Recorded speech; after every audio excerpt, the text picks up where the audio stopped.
हादसे के बाद अब उत्तराखंड में लैंडस्लाइड ने बड़ी मुसीबत खड़ी कर दी है। हिमाचल प्रदेश में कुदरत जमकर तबाही मचा रही है। शिमला में बादल फटने के बाद 33 लोग लापता हैं। आर्मी सर्च ऑपरेशन चला रही है। आसमान से बादल फटने से 3 राज्यों में लोग लापता हैं। टाइम्स नाउ नवभारत की अलग अलग टीमें उत्तराखंड से लेकर हिमाचल प्रदेश तक ग्राउंड जीरो पर पहुंची हैं। वहां से बादल फाड़ तबाही की आंखों देखी रिपोर्ट आपको दिखाते हैं।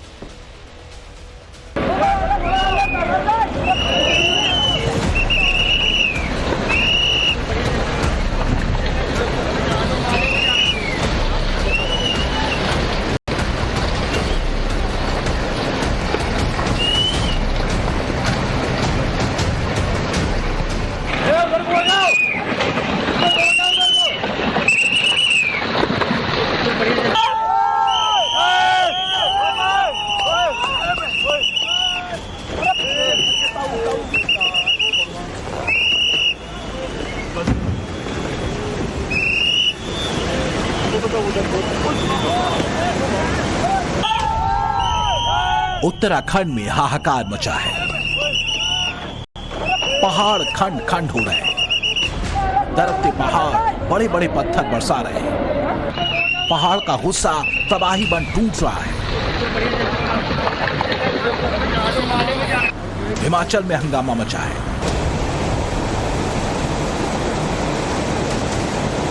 नदियां बहुमंजिला इमारत को जलमग्न कर देने पर आमादा है।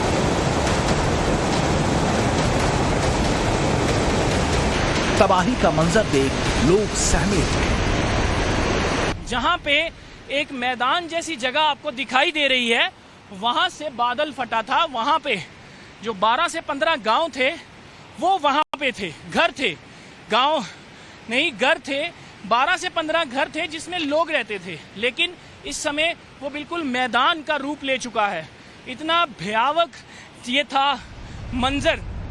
सोनप्रयाग में लैंडस्लाइड से फाइट हो रही है। सड़कों पर दरारें दिल दहला देने वाली हैं। केदार धाम में श्रद्धालु फंसे हुए हैं। हेलीकॉप्टर से रेस्क्यू की तैयारी है, लेकिन रेस्क्यू की तैयारी में बिगड़ा हुआ मौसम बाधित। सेना और एनडीआरएफ लोगों की जान बचाने में जुटी। अगस्त में अफलातून मॉनसून मार डालने के मूड में आ चुका है। हिमाचल, उत्तराखंड और केरल से आ रही तस्वीरें कोहराम का काउंटडाउन सुना रही हैं। ताबड़तोड़ बारिश के बाद लैंडस्लाइड और बादल फाड़ तबाही दहला रही है।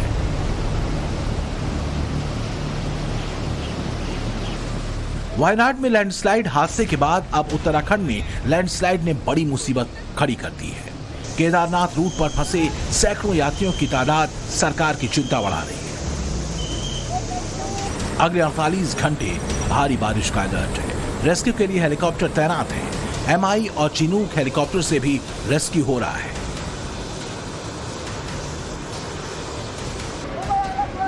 केदारनाथ रूट पर लगातार लैंडस्लाइड से आफत का आलम है।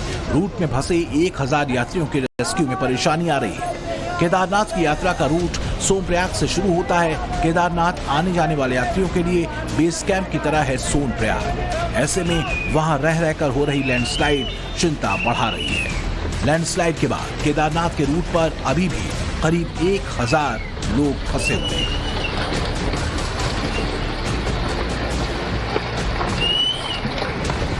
सोनप्रयाग में लैंडस्लाइड से रेस्क्यू ऑपरेशन की दिक्कतें भी बढ़ गई हैं। भारी बारिश का असर ऐसा है कि सोनप्रयाग में हाईवे 2 हिस्सों में बंट गए। भारी बारिश के बाद हुए भूस्खलन से हालात बद से बदतर हो गए। मलबा हटाने का काम किया जा रहा है, लेकिन बारिश और लगातार हो रही लैंडस्लाइड की वजह से मलबा हटाने में दिक्कतें आ रही हैं। सोनप्रयाग से टाइम्स नाउ नवभारत संवाददाता अभिषेक सिन्हा की ग्राउंड रिपोर्ट बहुत ही डरावनी है। पत्थर अभी भी लगातार गिर रहे हैं और इसमें अपने आप में एक बेहद बड़ा चैलेंज के रूप में देखा जा रहा है। ये एक बेहद बड़ा ऑपरेशन है जो हवाई सेवा के मार्फत भी किया जा रहा है और मैनुअली भी किया जा रहा है, जिसमें 300 से 400 लोग इन्वॉल्व हैं और लगातार आप देख सकते हैं पीछे एनडीआरएफ की टीम लगी हुई है, एसडीआरएफ की टीम लगी हुई है और लगातार उनको हाई अलर्ट पे रखा गया है। एक टीम को यहाँ हाई अलर्ट पे इसलिए रखा गया है क्योंकि ये जो हम जहाँ खड़े हैं इस समय, ये पहाड़ी जो दरक रही है लगातार आप ऊपर से पत्थर आ रहे हैं। और मैं आपको दिखाना चाहूंगा, देखिए ये स्थिति बनी हुई है। उस तरफ जो लोग खड़े हुए हैं, आप देखिए वहां लोग अपने इस तरफ आने का इंतजार कर रहे हैं। ऐसे संख्या सैकड़ों में है। और वहीं अगर मैं आपको नीचे दिखाना चाहूं तो नीचे की स्थिति भी बेहद, देखिए लगातार यहाँ पुलिस जो है, पुलिस प्रशासन अपनी टीम के साथ मौजूद है। और लगातार देखिए ये जो हिस्सा है, मैं आपको दिखाना चाहूंगा कि ये इस हिस्सा लगातार बैठ रहा है। और अब ये माना जा रहा है कि ये स्थिति बेहद ज्यादा गंभीर होने वाली है। ये दब रहा है यहाँ से और ये गिर सकता है। और देखिए फिर पत्थर आ रहा है, ये देखिए फिर दोबारा से पत्थर आया और यहाँ लगातार इस तरह से पत्थर गिरने का सिलसिला जारी है। उत्तराखंड में हालात लगातार बिगड़ते चले जा रहे हैं। बादल फटने से केदारनाथ रूट क्षतिग्रस्त हो चुका है। केदारनाथ यात्रा 2 दिनों के लिए रोक दी गई है। 16 किलोमीटर लंबे ट्रैक को बड़ा भारी नुकसान हुआ है। अब तक 5000 यात्रियों का रेस्क्यू ऑपरेशन हो चुका है। 5 हेलीकॉप्टर रेस्क्यू ऑपरेशन में लगे हुए हैं। उत्तराखंड सरकार ने एयरफोर्स से मदद मांगी है। चिनूक और MI-17 हेलीकॉप्टर बचाव में जुटे हैं, लेकिन मौसम खराब होने से रेस्क्यू हेलीकॉप्टर उड़ान नहीं भर पा रहे।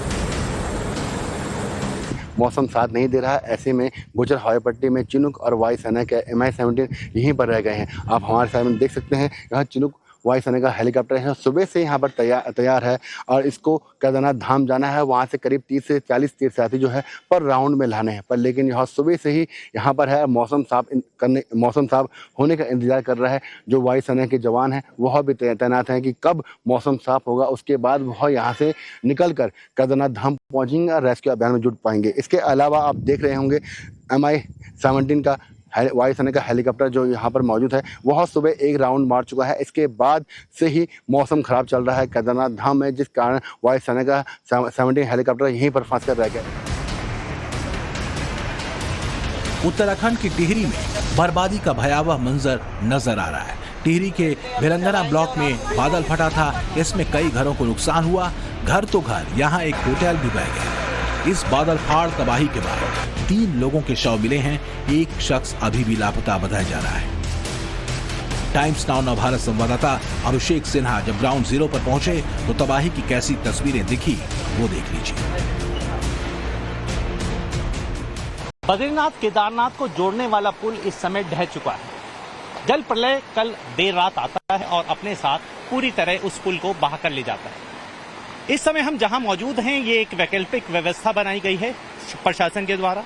कल यहाँ पर एक पुल हुआ करता था, मैं वो भी तस्वीरें दिखा रहा हूँ आपको कि वो जो पुल था वो कहाँ पे था। देखिए ये गंगोत्री और यमुनोत्री को जोड़ने वाला पुल था। जो श्रद्धालु गंगोत्री और यमुनोत्री से दर्शन करके आते थे, उसके बाद वो इस पुल से, देखिए तस्वीरें बेहद खतरनाक है, बेहद डरावनी है। यहाँ पे कल देर शाम एक फ्लड आता है, जिसके बाद बेहद मात्रा में बड़े बड़े बोल्डर आते हैं और इस पुल को उड़ाकर अपने साथ में ले जाते हैं।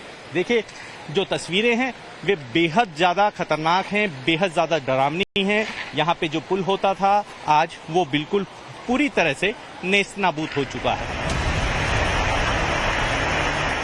टिहरी के भिलंगना ब्लॉक में बादल फटने से एक ही परिवार के 3 लोगों की दर्दनाक मौत हो गई। बारिश और लैंडस्लाइड की वजह से इलाके में जबरदस्त तबाही मची है।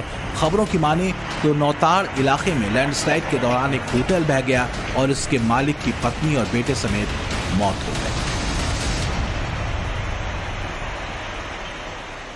जगनियाली वही गांव है जहां पर कल 3 लोग बहकर जिनकी मौत हो गई थी। आपदा ने यहां पर इतना कहर बरपाया कि 3 लोगों की तो जान चली गई और एक अभी भी मिसिंग है।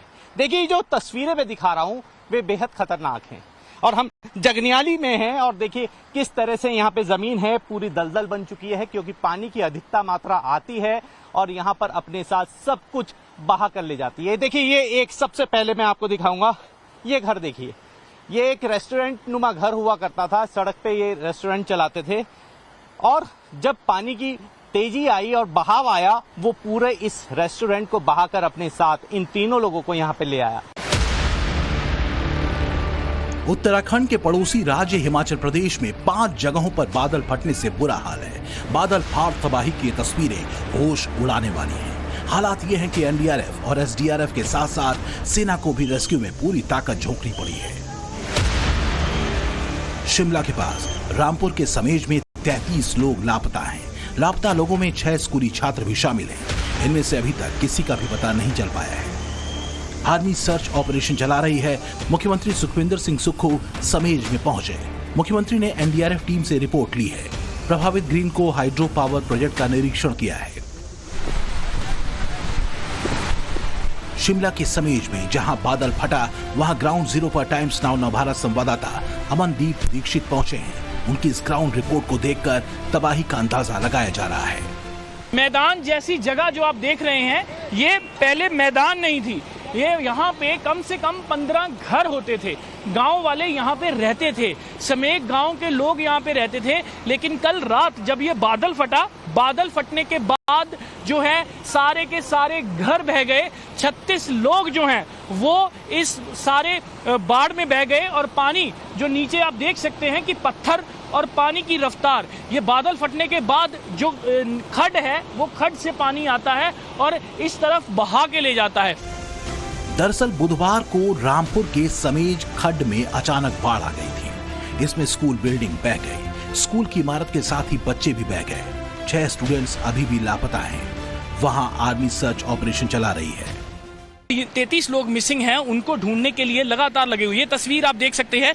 मैं अपने कैमरा पर्सन को कहूंगा कि नीचे की तस्वीर दिखाएं। देखिए वो नीचे खाई में उतरे हुए हैं, क्योंकि ये सतलुज का पानी बादल फटने के बाद बहाव इतना बढ़ गया था कि यहाँ तक आ चुका था। जहां तक वो सर्च कर रहे हैं वहां तक आ चुका था। और ये खाई में उतरने के लिए जो है वो इंडियन आर्मी रोप यूज कर रही है। शिमला के रामपुर में भारी बारिश के कारण लैंडस्लाइड हुआ है। मौके पर रिस्टोरेशन का काम जारी है। हिमाचल में शिमला से लेकर कुल्लू तक कुदरत की मार देखने को मिल रही है। तबाही और बर्बादी का मंजर ऐसा कि इंसान सहम उठे। ऐसे में खतरनाक रास्तों से होते हुए नवभारत उस जगह पहुंचा जहां बादल फाड़ तबाही आई है। मंडी में आसमानी आफत से रास्ते पूरी तरह तबाह हो गए हैं। पत्थर, पेड़ और मलबे से पूरी सड़क बंद है। पहाड़ों से बीच सड़क पर झरने बह रहे हैं। टाइम्स नाउ नवभारत के संवाददाता मनोज कुमार मंडी के चौहार घाटी के उस गांव पहुंचे जहां बारिश के चलते पूरा पहाड़ एक घर पर आ गिरा। लेकिन यहां पहुंचने से पहले रास्ते में जो मंजर दिखा वो हैरान करने वाला था। बादल फटने की वजह से सड़कें टूट गई हैं, मलबा सड़कों पे है, पानी बह रहा है और आप देखिए कितनी तेजी से एक झरना यहाँ पर बह रहा है। और बादल फटने के बाद से ही ये परिस्थितियां यहाँ पर पैदा हुई हैं और लगातार हम पैदल चल रहे हैं और बताया जा रहा है कि अभी करीब 5 किलोमीटर की दूरी और है। बादल जो फटा है तो बड़ी मात्रा में जो पानी है वो इसी तरीके से पहाड़ों से नीचे आया है और उसने नीचे आते हुए अपने रास्ते में जो भी, चाहे वो घर था, चाहे वो दुकानें थी, सबको उसने तबाह कर दिया है। और यहाँ से अब हमें नीचे उतरना है। नीचे उतरकर इस खड्ड को पार करना, बेहद जोखिम भरा ये सफर अब तक का रहा है। बिल्कुल झरने के बीचों बीच हम पहुंच गए और आप देखिए किस तरीके से, कितनी तेज गति से पानी आ रहा है। जहां हम खड़े हैं सड़क है, लेकिन अब ये सड़क पूरी तरीके से बर्बाद हो चुकी है। सफर जारी रहेगा। मंडी के चौहार घाटी का मंजर बहुत ही डरावना नजर आ रहा है। यहाँ बादल फटने के बाद एक घर पर पूरा पहाड़ आ गिरा। मंडी से 60 किलोमीटर दूर आफत का वो सैलाबी मंजर कैसा रहा होगा, इसकी कल्पना करना भी आसान नहीं है।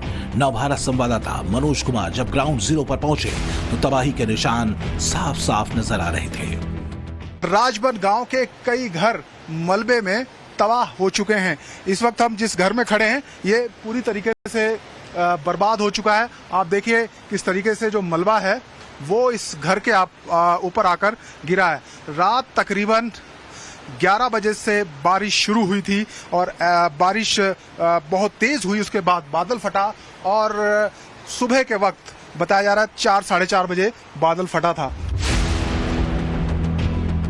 कुल्लू के मलाणा डैम में राहत बचाव कार्य जारी है। एनडीआरएफ और होमगार्ड्स ने अब तक 29 लोगों को रेस्क्यू किया है, लेकिन डैम पर अभी भी लोग फंसे हुए हैं। कुल्लू के मणिकरण के पास मलाणा टू पौरव प्रोजेक्ट में बीती रात पानी भरने से 33 लोग फंस गए थे। लोगों को बाहर निकालने के लगातार प्रयास किए जा रहे हैं। बारिश और बाढ़ से कुल्लू का बुरा हाल है। कुल्लू से गुजरने वाले चंडीगढ़ मनाली नेशनल हाईवे पर अचानक ब्यास नदी का जलस्तर और बहाव बढ़ा तो NH3 का बड़ा हिस्सा नदी के साथ बह गया। इसका सीधा असर वहां से गुजरने वाली ट्रैफिक पर पड़ा है। चंडीगढ़ मनाली नेशनल हाईवे बहने की वजह से कुल्लू के पास रायसेन के पास इस वक्त भारी तबाही मची है। ब्यास नदी अपने उफान पर है। ग्राउंड जीरो पर कितना बुरा हाल है, टाइम्स नाउ संवाददाता पूनम शर्मा की इस ग्राउंड रिपोर्ट से समझा जा सकता है। चंडीगढ़ मनाली नेशनल हाईवे है, आप देख सकते हैं किस तरह के हालात यहाँ पे पूरा का पूरा नेशनल हाईवे ये स्ट्रेच आप देख रहे हैं कितना लंबा स्ट्रेच जो है ब्यास नदी में समा गया है। इस तरह के हालात यहाँ पे बने हुए हैं। कुल्लू मनाली पूरी तरह पूरे देश से कट गया है क्योंकि पूरा नेशनल हाईवे जो है वो ब्यास नदी में समा गया है। वहीं दूसरी ओर हिमाचल प्रदेश के भुंतर में सेल्फी के लिए लोग खतरा उठा रहे हैं। उफनती नदी के पास फोटो लेने के लिए जान जोखिम में डाल रहे हैं। वायनाड में आज रेस्क्यू ऑपरेशन का चौथा दिन है। मद्रास इंजीनियरिंग ग्रुप ने 24 घंटे में 190 फीट लंबा पुल तैयार किया है, जिससे रेस्क्यू का काम आसान हो जाएगा। वायनाड लैंडस्लाइड में अब भी 300 से ज्यादा लोग लापता हैं। वायनाड में अब तक 308 लोगों की मौत की पुष्टि हुई है। मुंडकाई और चूरलमाला में सर्च ऑपरेशन चल रहा है। सेना, एनडीआरएफ और नौसेना रेस्क्यू में जुटी है। रेस्क्यू के लिए हेलीकॉप्टर की भी मदद ली जा रही है। मौसम विभाग की माने तो फिलहाल बारिश से राहत मिलने वाली नहीं है। ऐसे में जरूरत सावधान रहने की है। ब्यूरो रिपोर्ट, टाइम्स नाउ, नव भारत।